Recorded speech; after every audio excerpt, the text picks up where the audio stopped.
Everything we find in art speaks of ourselves. The objects we take with us are the only honest and open thing that exists in this objective reality. The reality of my abandoned country is inconstant and shimmering, constantly vibrating, stuck between dimensions and states. A place where it is as if everything happens and at the same time nothing. From this reality, I managed to take with me perhaps the most important and absolutely precise thing for me, my art. Like many things that are subject to change in time and space, my creativity also began to annihilate. This process of becoming and changing coincided with the drastic change in the art scene that we are witnessing right now. A new era of creativity is here and now, where I and artists become co-creators, complementing each other in the areas and skills where they are strongest. And this story is not about false interpretation in art. It is not about substituting the notion of one's own present and the alien, artificial present.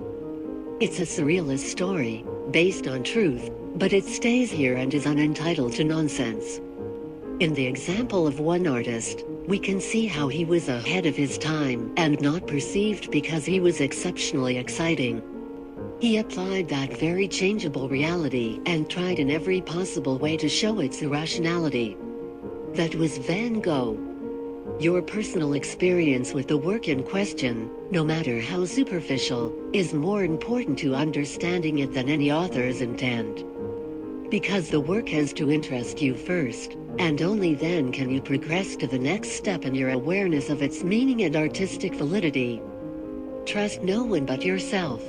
Just because an object exists in the context of art doesn't mean it should be classed as modern art, digital art or contemporary art in general. Nevertheless, on first encounter, faith may prove to be an asset.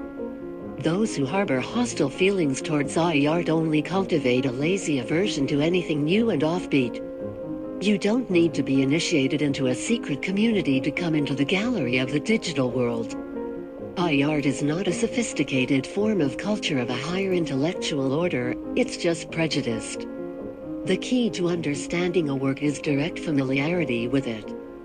Personal mythology and experience will inevitably color every encounter you have with combined eye and art. You can trust them unconditionally. None of us is isolated from the world around us, and you can find the context for the work within yourself.